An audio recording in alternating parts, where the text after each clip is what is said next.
Pascal Gaden, bonjour. Bonjour. Alors, délégué régional au redressement productif, est-ce que c'est un poste qui vous plairait et qu'en feriez-vous?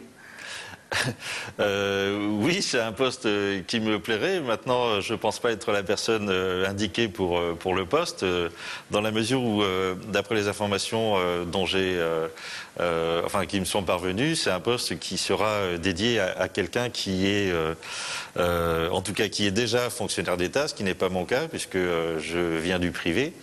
Et même si j'ai une bonne connaissance des entreprises, ce qui sera une des prérogatives qui sera demandée à ce prochain délégué régional, pour ma part, je ne pense pas que le préfet, puisque c'est le préfet qui présidera sa désignation, que le préfet choisira Pascal Gaden, qui travaille aujourd'hui pour les collectivités locales. Alors Arnaud Montebourg affirme que le dispositif actuel de commissaire à la réindustrialisation, mais oui, ça existe, n'a jamais fonctionné. Est-ce que c'était le cas en Alsace ?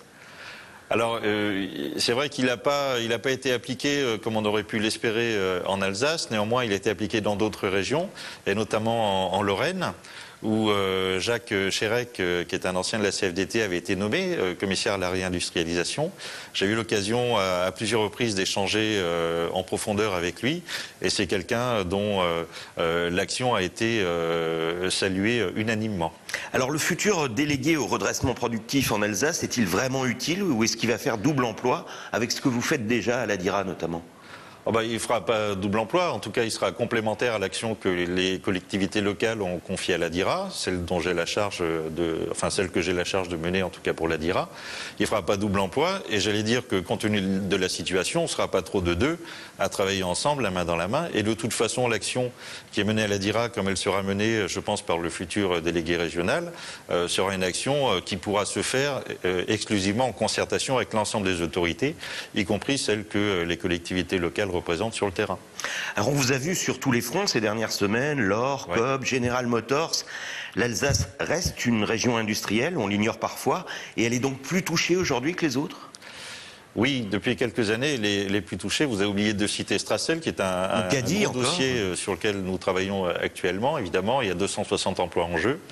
Alors oui, l'Alsace a été peut-être un peu plus touchée que les autres régions depuis une dizaine d'années, essentiellement parce qu'elle est plus marquée que d'autres régions sur l'emploi manufacturier, l'emploi industriel, et que c'est en France, depuis une dizaine d'années, ce qui a été, l'emploi qui a été le plus menacé, le plus contraint, notamment par une globalisation des échanges internationaux et une déportation de l'industrie vers des pays à bas coût de main-d'œuvre. Et donc l'Alsace, par nature, a été plus mise en difficulté par cette concurrence qui est devenue une concurrence mondiale aujourd'hui. Alors l'objectif de ces futurs délégués est d'intervenir avant qu'il ne soit trop tard dans les entreprises. Oui. Ça signifie que les patrons de ces entreprises ne sont pas compétents ou ne font pas le job ?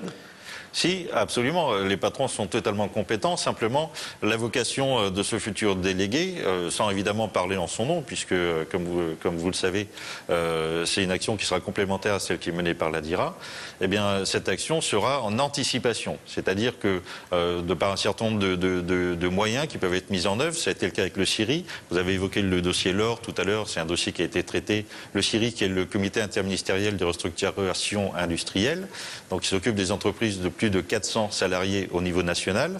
Ce délégué régional aura une action qui sera, elle, beaucoup plus locale. Et donc, on peut imaginer que ce délégué s'intéressera aux entreprises de moins de 400 salariés. Alors justement, multinationales ou PME, où est le véritable avenir de l'économie alsacienne ? Alors, en Alsace particulièrement, on a des PME qui ont vocation à grandir. On l'a vu, c'est un capital qui est essentiellement familial. On s'aperçoit que des PME à capitaux familiaux ont une assise et une visibilité sur l'avenir qui est beaucoup plus pérenne, plus solide, plus stable que celle d'entreprises qui n'ont pas réussi à travailler cet amalgame de l'entreprise familiale, de la visibilité et de l'entreprise moyenne exportatrice de plus de 500 salariés. Pascal Gaden, merci. Merci.